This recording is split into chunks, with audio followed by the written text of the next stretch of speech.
Hi, Maxim. Thank you for speaking with me. To start with, can you share what is Magenta's current footprint in India's EV charging space? Sure. And thanks for this because a lot of people do not know what all Magenta does, because Magenta is always seen as a EV charging company, and that's where we've kind of grown our footprint. But there are three segments that we are part of right now. Seed funded by HPCL, Shell, and having spent the last 4 years in the EV space, we realized that EV charging needs to be substantiated by the product side of it, made in India, made for India kind of product. So now what we have as a footprint is we manufacture our AC chargers, all of it designed, developed, and manufactured here in India, fully OCPP compliant. So that's business number one. We call it charger as a product. Mm-hmm. The second business which people know us about is the Magenta Charge Grid, which is the charging infrastructure that we set up on the Charge Grid platform. And that includes fleet charging, public charging, residential charging. The third and one more interesting aspect which many people do not know, which we started as recently as January of 2021, and which has taken off, is our mobility as a service, wherein we focus on the three-wheeler cargo fleet, or we call, and many people, as they say, last mile electric delivery. Yes. And all these three businesses are intertwined because each business supports the other business line. They're separate business lines for us, and they operate as independent entities. They support each other, but they also supply, for example, the products are picked up by a lot of CPOs as well. Charging services is picked up by a lot of logistics companies, including us. So this is how this entire, and this was part of a planned approach towards solving the EV conundrum, if I were to say. Okay, so you recently made an investment into Axiom as well. So which segment will it fall into, the AC chargers? Sure. So Axiom, interestingly, is one of India's largest manufacturer of AC-DC converters. Okay. Over the last 25 years, they built a lot of interesting products in the mobile charging, then laptop charging. And at this point in time, all the e-rickshaws that you see in and around Delhi, all that you do is look at what charger they carry, and it is the Axiom ones. Right? So they have capacity in the AC-DC conversion, and the idea is, yes, they will be part of the charger manufacturing. A charger is a product for us, both the segment that they already are, and also the AC charger segments that we're building capability within Axiom. Okay, understood. So if we talk about fleet charging, I think that is a major focus area for you. So if you can help us understand who are different stakeholders in a fleet charging setup and what all roles do you play as Magenta? Sure. But focuses on fleet charging for employee transport and fleet charging for the cargo transport. This is where we operate in. And now let's build up the stakeholders in this. The first stakeholder that actually comes in is the final recipient of this transport as a service, which is either the IT companies or any other company for employee transport. And in this segment, it is the e-commerce, the likes of an Amazon, Flipkart, all of this. So that is the key stakeholder. Finally, where the first stakeholder, and then the stakeholder levels we need to dwell into.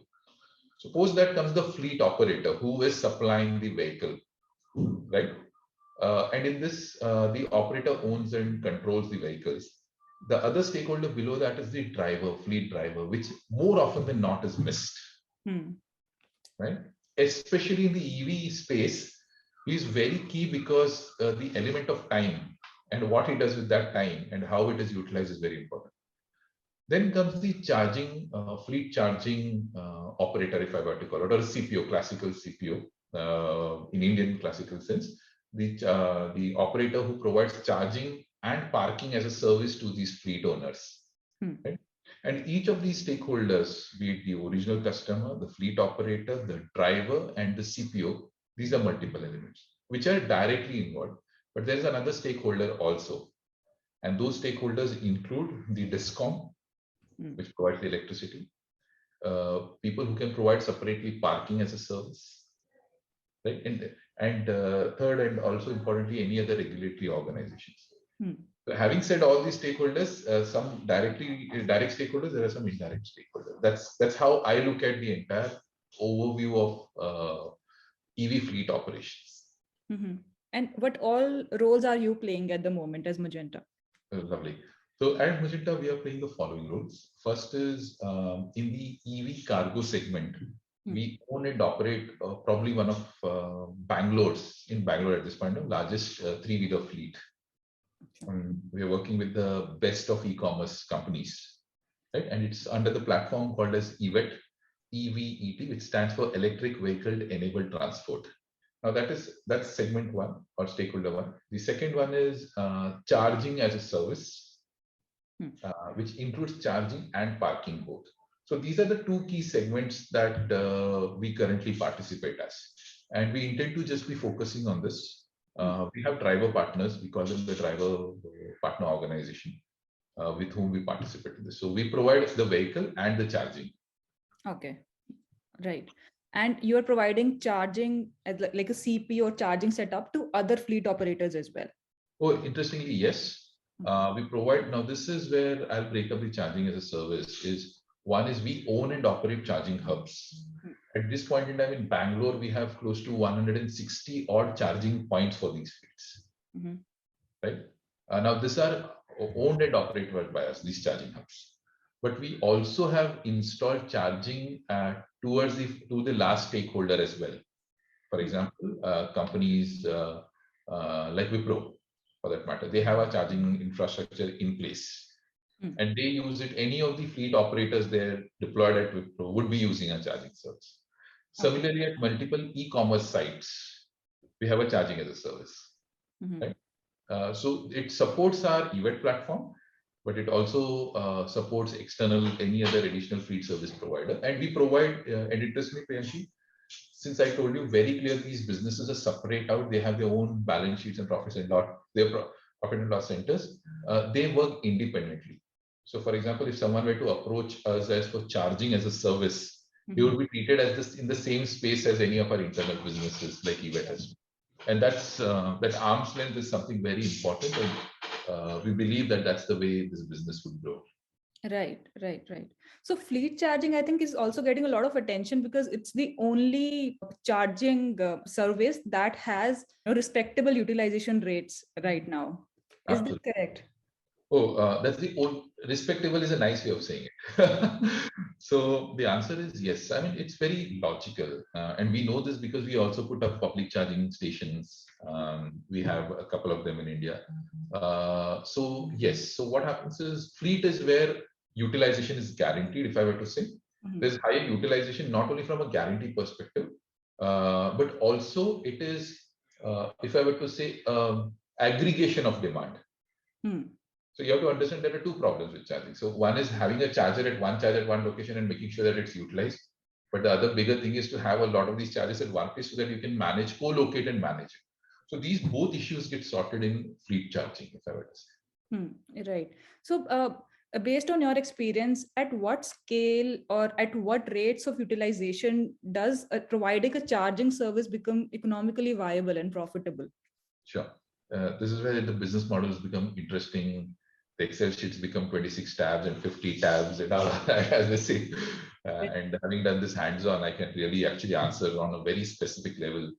Now, this is where let's break this up, the fleet charging, into a couple of aspects. One is the four-wheeler charging, is a DC charging, or a DC-AC mix, right, at this point in time. In that case, a typical charging of 6 charging sessions, to be precise, 5.5 charging sessions per day for the next 3 years, and you're broken even. Okay. Right? And that is how it is. And in the three-wheeler space, now three-wheeler, unfortunately, if you realize, it's only an AC charging segment, right? So it's not only about charging as a service, it's charging and parking. So the services that you have to provide there is both charging and overnight parking. So there the complications are pretty different. I wish I could just give a straight answer like I gave you for four-wheeler charging. Right.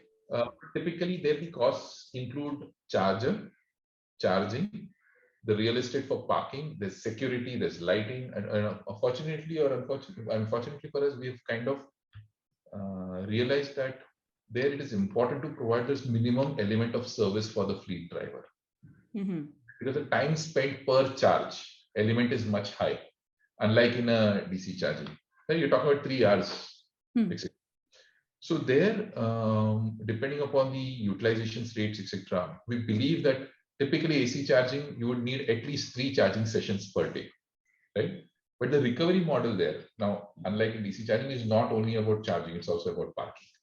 So there again, we look at a 3 to 3.5 year model for break even, really speaking, and with 3 chargings per day. Okay, understood. So last time also we've spoken, and many times I've interacted with you, always lay a lot of importance on safety, building safety mechanisms into EV charging. And recently there was a very unfortunate incident where somebody lost his life. I think it might be the world's first EV death, if we can say, in Delhi, where an electric bike was charging in a small house and the battery exploded and somebody passed away. So like, as an industry stakeholders, what kind of recommendations do you have, and what mechanisms do you put in place to make sure such incidents are completely avoided? Thank you. I really respect you for asking this question, because if you were to ever see any document of Magenta, be it any slide or even any discussion, the first slide is actually about safety. Right? As a matter of principle, Magenta has gone ahead and let go of business because it was an unsafe business, right? So safety over business is a priority. I mean, it's embedded into what we do. India has unfortunately taken up unsafe charging as a mandate. Unfortunately, some of the pioneers in the EV space who started off the business much early decided to make the 3-pin socket as a standard, just because to keep a few hundred rupees lesser on their vehicles. That unfortunately has kicked in a ecosystem based on 3-pin charging. I'm just giving you one instance. 3-pin charging is one of the most, possibly the danger, and this is a documented death. But there are so many undocumented fires, right, in EV charging. And I'm not talking about EV. Battery people already have a certain amount of aspersions around it, but I'm talking about in charging also. 3-pin charging is actually an unsafe charging.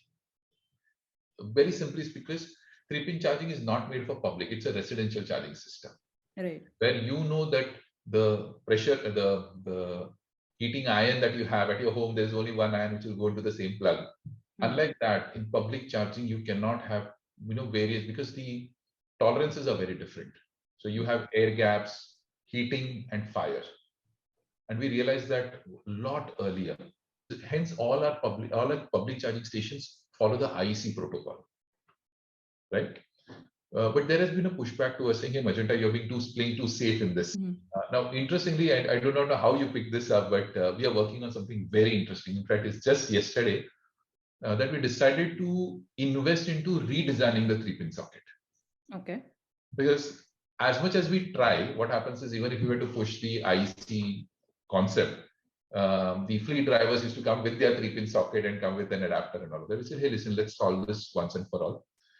And we are launching a very unique charger very soon, which has the following safety factors already. We have understood what are the problems, including high current detection and drop, temperature. By the way, all our chargers already have a temperature sensor. Okay. We do not talk about it; it's basic to us. And through OCPP, we do a lot of the power and the current and voltage tracking, which means we are trying to solve the problem of the unsafe 3-pin socket. Right? And we believe it's going to, India will live with that, but India, we will need to make it safer. Right? Okay. So this is part A of EV charging, the 3-pin socket. And this is fundamental. This is one fundamental problem, so I address this upfront. What are some of the other issues in EV charging, unsafe EV charging practices? I have seen a lot of EV charging hubs, and you know how it works. It's just line drawns. Yes. If I would encourage anyone to come to our EV charging hub, not because we want to showcase Magenta, but we want to showcase a safe charging hub. Okay. So if you were to ever see a charging hub, all our charging points are centrally controlled. We have panels for every X number of chargers, and these are with MCCB and RCCBs. All of this gets centrally tracked purely from a safety perspective, including the wires. So what I encourage is, it is great. Charging is going to be the business of the future. Let's accept it. But don't take shortcuts. One shortcut, one mishap, and you are undoing not your business, you are undoing the entire EV ecosystem. So that's something, Priyanshu, you realize that every time I've been speaking about safety all the time is because of the same aspect. That's part of the charging side. On the battery side, unfortunately, a lot of the fires that and mishaps that we see is because a lot of energy is being dumped into a battery and the BMS, unstable BMS systems. This is where I think it's important for us as industry practitioners to be conscious of not cutting short on investing in testing and quality of the battery and BMS on the charger side and on the battery and BMS. So I think these need to be managed properly, and hence we will be shortly opening and releasing. We are going for an open profile protocol system where for the 3-pin that we are redesigning, if I were to say, we are going to make it open for everyone so that people start to use that, and hopefully that becomes the standard and not the residential 3-pin socket. Yes. For charging. Yeah, that's my answer on it. Okay. And apart from safety, what other initiatives do you see Magenta taking in the next year? Yeah, it's next year has already started for us.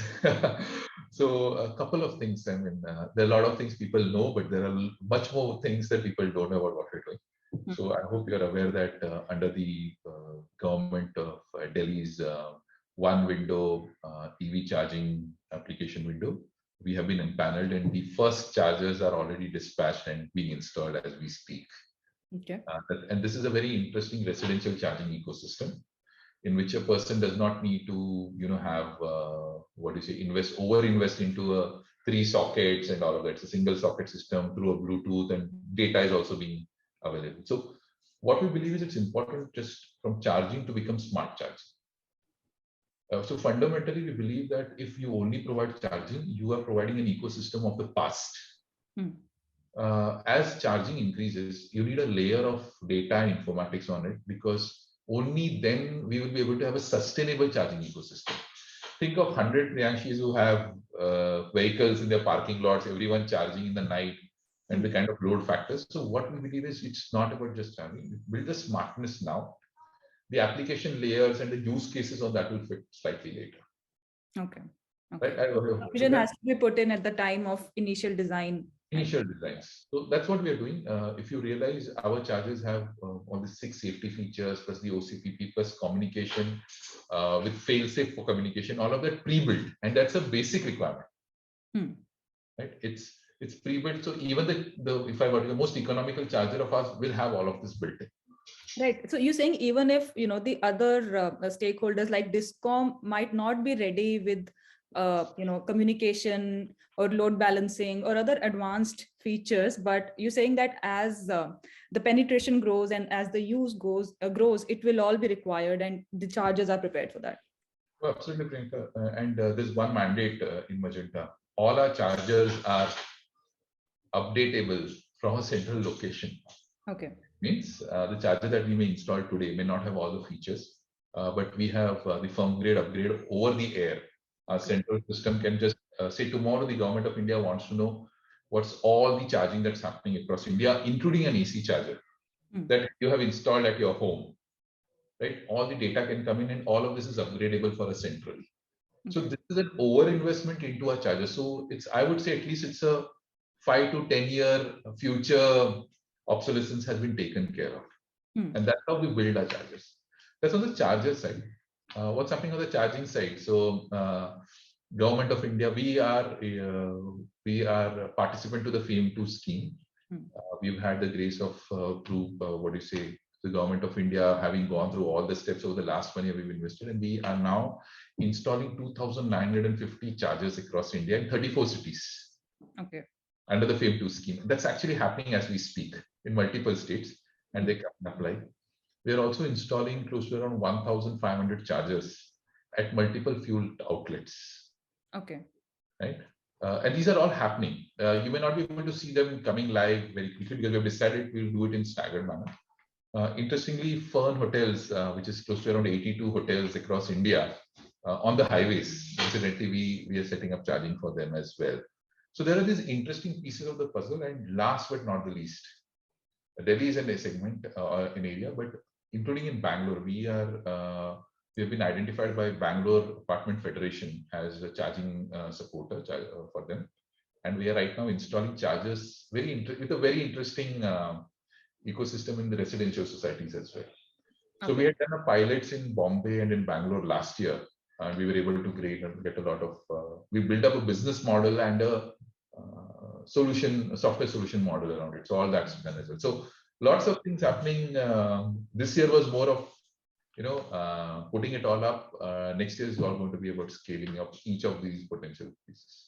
Right. And I think you mentioned residential apartment charging, and I think that is going to be a very, very big piece going forward. All the new societies that are coming up, in fact, already even societies where people are already there, they will all want to get EV charging provision in their parking lots and so on. And maybe then other layers will open up where you sort of integrate with, those applications like MyGate or other applications that have their residents' data and details about their electricity connection and so on. So I think very interesting going forward. We are going to see all of that.